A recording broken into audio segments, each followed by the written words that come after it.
au message du jour. Dans le livre de Hébreux, chapitre 11, verset 1.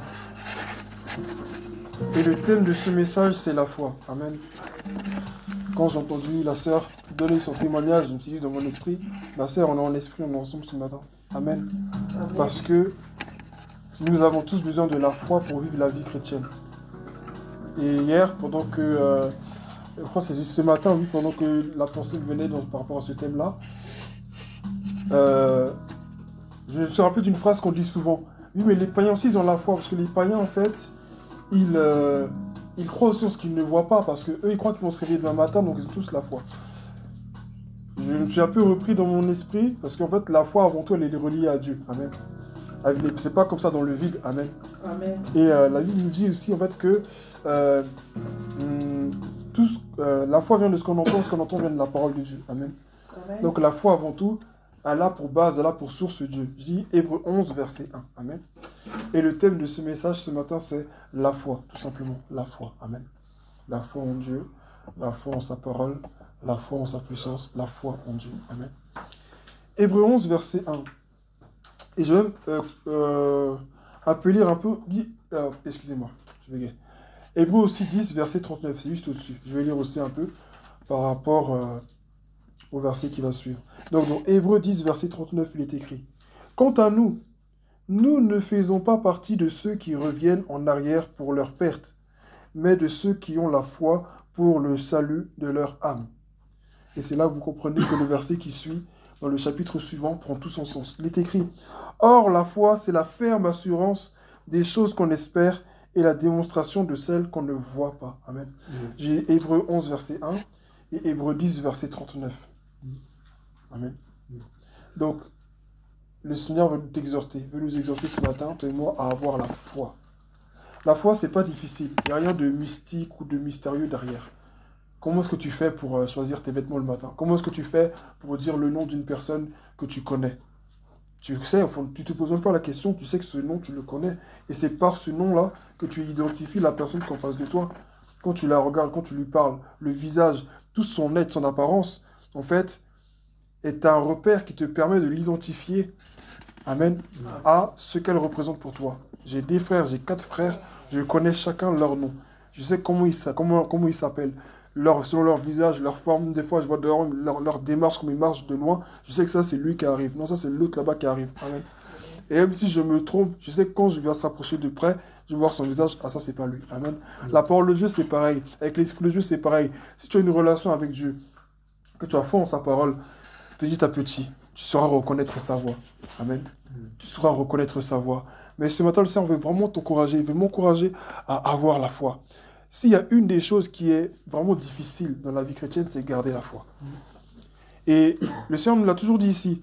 Une des épreuves les plus grandes de la vie chrétienne, c'est pas juste perdre un travail ou perdre un truc, non. C'est l'épreuve du temps. Amen. Parce qu'il n'y a rien qu'on fasse dans la vie qui ne soit pas lié au temps. Le temps, c'est la vie. La vie réside dans le temps. Amen. Vous voyez, c'est comme on dit, c'est comme vous voyez les paquets de gâteaux. Il y a l'emballage et puis il y a les gâteaux à l'intérieur. On va dire que les gâteaux à l'intérieur, c'est la vie, et puis l'emballage, c'est le temps. Quand on enlève l'emballage, quand on enlève l'emballage, les gâteaux vont forcément disparaître. Amen. Vont forcément disparaître. Donc quand tu enlèves l'emballage de la vie qui est le temps que Dieu a créé, quand tu enlèves le temps, quand Dieu enlève le temps à quelqu'un, c'est pour ça qu'on dit souvent quand quelqu'un meurt, c'était son temps. Pourquoi? Parce que quand le temps n'existe plus, la vie n'existe plus. Amen. Et ce matin, le Seigneur veut t'encourager, veut m'encourager à garder la foi. Je ne le dis pas parce que c'est facile. C'est pas facile. Je sais que c'est pas facile. C'est comme quand Dieu dit à certains dans la Bible, n'aie pas peur. Des fois, des anges, ils se révèlent à des gens, il leur dit, n'aie pas peur. Mais sans blague. Tu veux pas que j'ai peur, mais tu as vu comment tu es, ton apparence, comment tu veux pas que j'ai peur. C'est sûr que je vais avoir peur. Amen. Mais quand il te dit de n'aie pas peur, il sait que tu as toutes les raisons d'avoir peur. Mais il sait aussi qu'il t'a donné la force de surmonter la peur. Amen. Quand Dieu te dit d'avoir la foi, c'est qu'il sait que, écoute, tu vas rencontrer le doute sur ta route, tu vas rencontrer la tristesse, tu vas rencontrer des échecs, tu vas rencontrer des défis plus grands que toi. Peut-être que tes défis sont plus grands que toi, mais ils ne sont pas plus grands que ton Dieu. Et donc, quand tu rencontres des défis dans ta vie, tu dois te rappeler qu'il y a un Dieu qui est en toi, qui est plus grand que cette montagne qui est devant toi et qu'il a la force de l'incliner. Et tu dois avoir la foi qui ébranle toutes les montagnes. Jésus a dit, si vous avez une foi, la foi plus, ne serait-ce que la foi aussi petite comme un grain de sénévé, vous déplacerez des montagnes. Amen. Et ça, le Seigneur l'a toujours dit ici. Si nous avons une foi aussi petite qu'un grain de sénévé, je le dis d'une autre manière, aussi petite qu'un grain de riz pour qu'on puisse mieux comprendre. Amen. Si tu as une foi aussi petite que cela, tu déplaceras des montagnes. Mais imagine encore maintenant, si tu as la foi de la taille d'une montagne, qu'est-ce que tu vas déplacer? Tout le monde entier, tu vas déplacer. Amen. Amen. Mais Dieu nous dit que nous allons faire de grandes choses. Nous devons avoir la foi. Ils disent en premier temps, quant à nous, nous ne faisons pas partie de ceux qui reviennent en arrière pour leur perte. Ils parlent là des chrétiens rétrogrades, ceux qui ont abandonné la foi. Ceux qui disent, oui, aujourd'hui on est là, demain on n'est pas là, aujourd'hui on sert, demain on ne sert pas. Les infidèles, c'est de ces personnes qu'il s'agit. Il dit, mais de ceux qui ont la foi pour le salut de leur âme. Avant tout, la foi, c'est pas pour juste faire des choses. Avant tout, il y a la foi qui consiste vraiment le fait d'être sauvé. Je crois que Jésus m'a sauvé. Je crois que si maintenant je meurs, je vais au ciel. Amen. Ça doit être ta conviction première. Tu n'es pas parfait, tu n'es peut-être pas allé à l'église peut-être hier, mais bien peut-être que, je sais pas moi, tu as peut-être rencontré des moments difficiles, ou peut-être que tu es imparfait, tu luttes encore avec certains péchés. Mais quand tu te regardes, tu dois être convaincu que tu es sauvé. Et ça, c'est un combat que beaucoup de chrétiens mènent dans leur vie encore aujourd'hui. Et le diable fait croire à beaucoup de chrétiens qui vont aller en enfer. Beaucoup de chrétiens n'ont même pas la conviction de leur salut. Est-ce que ce matin, tu es sûr que tu es sauvé? Alléluia. C'est une question que je te pose ce matin. Amen. Est-ce que tu es convaincu que si tu meurs maintenant, là, tu es sauvé? Nous devons être convaincus que nous sommes sauvés. Alors ça, il n'y a pas d'argument. Il n'y a pas de non, oui, mais dans la langue grecque, mais dans le latin, il est écrit comme ça. Non, ça, tout ça, on s'en fout. Jésus m'a sauvé, prends la ligne. Ça, c'est Amen. pas notre affaire. Amen. Il y a des questions dans la vie, il n'y a pas besoin de faire des débats, de chercher à embrouiller mon esprit. Jésus m'a sauvé, ok. Il est mort pour moi, oui, sans exception. La Bible me dit dans Jean 3,16, car Dieu a tant aimé le monde. Le monde, je suis dedans, oui ou non? Est-ce que ça, j'habite pas sur la planète Mars ou sur la planète, je sais pas où, j'habite sur la Terre. Donc Dieu a donné sa vie pour moi. Donc le monde, là, j'en fais partie. Il a dit, afin que quiconque croit en lui, mais elle avait éteint. Le quiconque encore, c'est qui? C'est toi, c'est moi, c'est n'importe qui. Est la vie éternelle. Ne périsse pas, mais est la vie éternelle. Donc, c'est ma part. C'est un héritage que Dieu m'a donné. Et je dois croire en cela. Amen. Amen. Nous devons croire en cela ce matin. Que nous sommes sauvés. Si tu ne crois pas que tu es sauvé, tu n'as rien à faire ici. Je suis désolé pour dire en gros que tu vas être ici, tu vas changer, tu vas prier, mais tu n'es même pas sûr que tu es sauvé. À quoi ça sert? Dans d'autres religions, ils pensent que c'est quand tu seras arrivé que devant Dieu que tu sauras. Plusieurs fois dans les évangélisations, on leur a dit, mais tu ne peux pas attendre d'être arrivé pour savoir. C'est même pas logique. Et quand tu vas quand tu prends le train, tu sais pas où tu vas, tu dis, quand le train va s'arrêter, je saurai où je vais arriver. Ça n'a pas de sens. Nous marchons avec Jésus parce que nous connaissons notre destination. Amen. Nous avançons Amen. avec Dieu parce que nous savons ce qu'il y a au bout du chemin. Amen. Et même sur le chemin, peut-être que nous ne savons pas tout, ok, nous ne savons pas tout, mais nous avons une espérance qu'au bout du chemin, il y a la vie. Et la vie, déjà, elle est en nous. Mais au bout du chemin, il y a la félicité, il y a la paix, il y a la joie éternelle qui n'existe pas sur cette terre. N'avance pas sur cette terre. Ne va pas évangéliser, ne va pas faire tout ça quand tu n'as pas la conviction de ton salut. Parce que tu vas aller dire quoi aux gens? Quand toi, tu n'es pas convaincu que tu es sauvé. On est tous appelés ici à être des parents. On n'est pas convaincu qu'on va être sauvé, on va dire quoi à nos enfants? Non, mais croyons en Jésus parce que... mais venez à Jésus parce que... Mais toi, tu n'es même pas convaincu que tu es sauvé. Tu fais comment? C'est doit être ton fer de lance dans ta vie chrétienne. Peut-être que tu ne connais pas ton appel exactement. Mais tu dois reconnaître que je suis un enfant de Dieu. La Bible dit dans Jean chapitre 1, verset 11. Mais à tous ceux qui l'ont reçu et qui croient en son nom, elle a donné le pouvoir. D'autres versions disent le droit de devenir enfant de Dieu. À tous ceux qui l'ont reçu et qui croient en son nom. Elle n'a pas dit qui pensent à son nom ou qui parlent de son nom. Elle a dit à tous ceux qui l'ont reçu et qui croient en son nom, elle a donné le pouvoir de devenir enfant de Dieu. De devenir enfant de Dieu. Donc, enfant de Dieu, c'est un statut qui s'acquiert par la foi. Amen. C'est pas un statut qui s'acquiert par imposition des mains. C'est pas on a beau t'imposer les mains. Si dehors tu mets une double vie, tu ne seras jamais un enfant de Dieu. Même si tu lis toute la Bible, même si tu ne seras pas un enfant de Dieu. Amen. Amen. Mais il dit à tous ceux qui l'ont reçu et qui croient en son nom, la parole a donné le pouvoir de devenir enfants de Dieu, lesquels sont nés ni de la chair, ni de la chair, ni du sang, ni de la volonté d'un mari, mais de la volonté de Dieu. C'est la volonté de Dieu que tu sois son enfant. C'est la volonté de Dieu que tu sois sauvé. Sinon, nous ne pouvons pas être là. Tout ce que nous sommes, tout ce que nous faisons a pour base la volonté de Dieu. Peut-être que tu n'arrives pas à tout comprendre actuellement, mais le Seigneur veut t'encourager ce matin à avoir foi en lui. Je vais me dire, la foi en Dieu, c'est facile. Amen. Parce qu'on aime trop dire, non, mais c'est pas... Si, c'est facile. Si tout de suite, on te dit que tu vas mourir dehors, et que on te fait peur avec des inquiétudes, tu vas croire. Les hommes passent leur temps à envoyer des nouvelles ici, une inquiétude, crise, inflation, puis tout le monde croit, le monde s'affole. C'est facile de croire en des choses mauvaises. Si tout de suite je dis que tu t'es blessé le pied, c'est un sorcier de ta famille qui t'a attaqué, tu vas croire. Pourquoi, comme toi, quand on dit que c'est Dieu qui t'a peut-être sauvé de quelque chose, on ne veut pas croire. Jésus même dit, quand je vous dis la vérité, vous ne croyez pas. Le Seigneur veut nous encourager à croire en lui. Amen. Dieu, ce n'est pas une croyance, on ne parle pas de croyance. Croyance, il peut en avoir de multiples. On parle de la foi. Quand on est en Christ, quand on est enfant de Dieu, on parle de la foi. J'ai foi en Dieu. C'est pas juste je crois en Dieu. C'est pas juste une question je crois en Dieu. Non, j'ai foi en Dieu. J'ai foi en Dieu. Il dit quoi? Il dit, or la foi, c'est la ferme assurance. C'est une conviction. C'est une certitude. Elle ne se base pas sur des preuves visibles, même si tout autour de nous nous montre que c'est Dieu qui a tout créé. Mais ma foi se base sur Dieu. Ma foi ne se base pas sur ce que Dieu a fait, sur ce que Dieu n'a pas fait. Ma foi se base sur Dieu. Amen. Ma foi ne se base pas sur les promesses que Dieu va accomplir ou pas accomplir. Ça, c'est pas mon problème. C'est lui qui m'a fait la promesse. S'il m'a dit, c'est lui qui va le faire. Amen. Je ne me regarde pas à est-ce que ceci, est-ce que cela. Si je dois mourir sans voir la promesse de Dieu s'accomplir pour ma famille, pour des personnes, tant pis. Abraham est mort, il n'a pas vu les 12 tribus d'Israël, tout ça, il ne l'a pas vu. Il a juste vu Ismaël qui est parti, puis il a vu Isaac. Mais quand Abraham regardait Isaac, il regardait toute sa descendance au travers de Isaac. La foi. Nous devons avoir la foi. Le monde entier, plus nous en avances dans le temps, plus les ténèbres gagnent du terrain.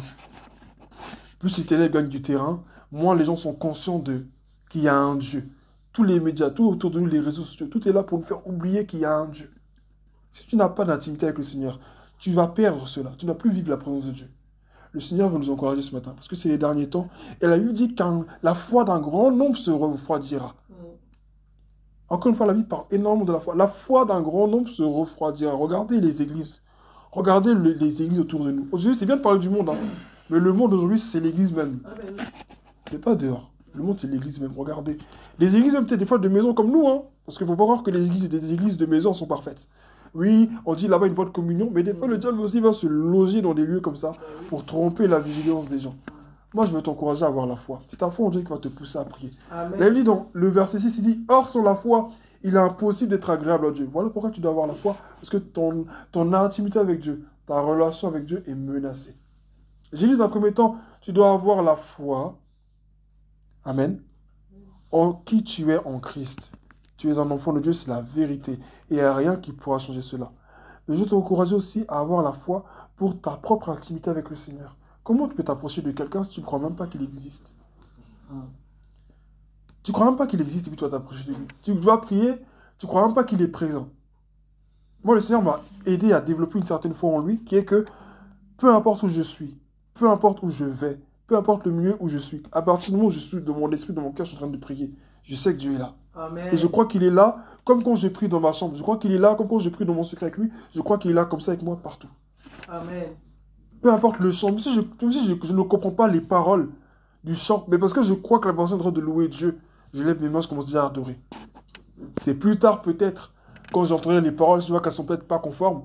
Peut-être là, ok, d'accord. Mais il m'est arrivé des moments où je vivais la présence de Dieu d'une certaine manière sur des chants que je ne comprenais même pas.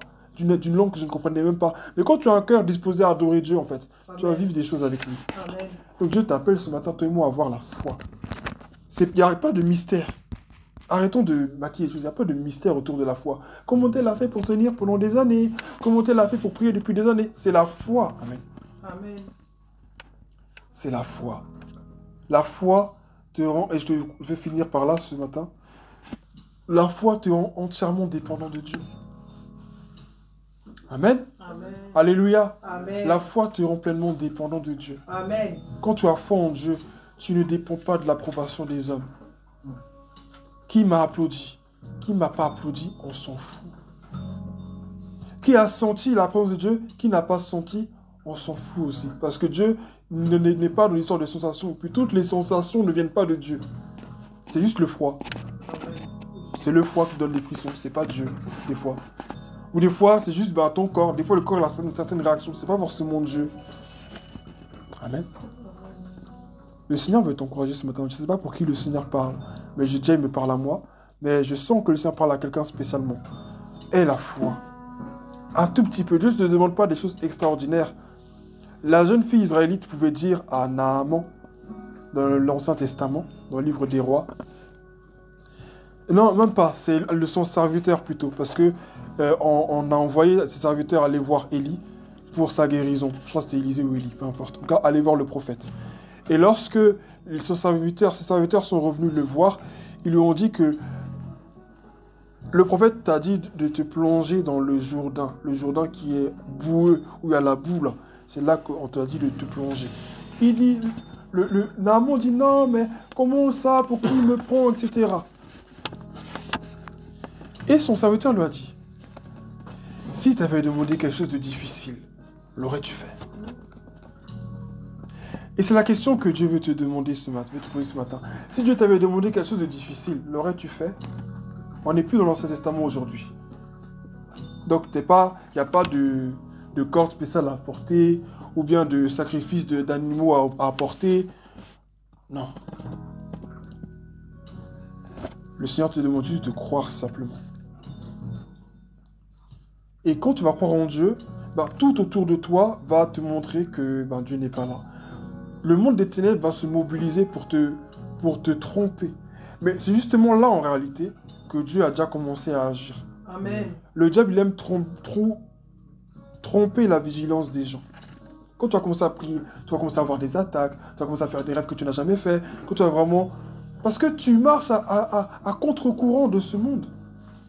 Tu marches à l'opposé. Tu deviens le mouton noir dans la bergerie. C'est normal que le monde des ténèbres se lève contre toi. Parce que ta présence, ce que tu es en train de faire là, tu les déranges en fait. Tu les déranges. Et parce que tu les déranges, tu leur poses problème, ils vont te venir pour t'attaquer.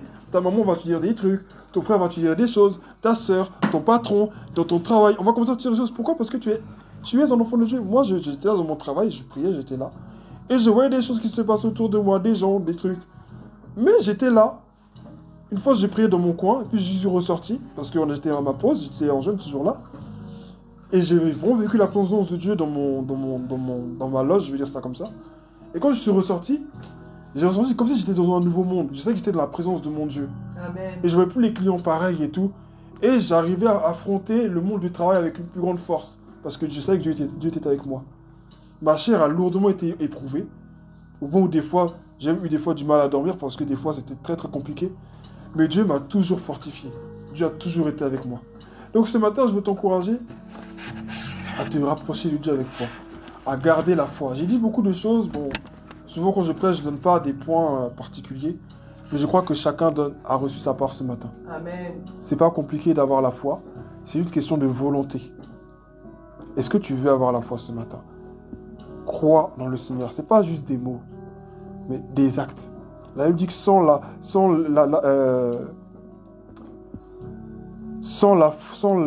œuvres, sans la foi, amen, sont mortes, amen. La foi sans les œuvres est morte, amen. Sans les œuvres, amen. Donc, et vice versa, amen. Donc vraiment agissons avec foi. Mais si tu n'as pas évangélisé toute la vie, tu peux déjà commencer à prier pour eux. Amen. Ne regarde pas à gauche ou à droite. Tu ne fais rien pour les gens, tout ce que tu fais, c'est pour Dieu. Que son nom soit béni ce matin. Alléluia. Amen.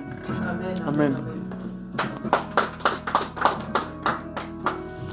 Donc ce moment tire à sa fin.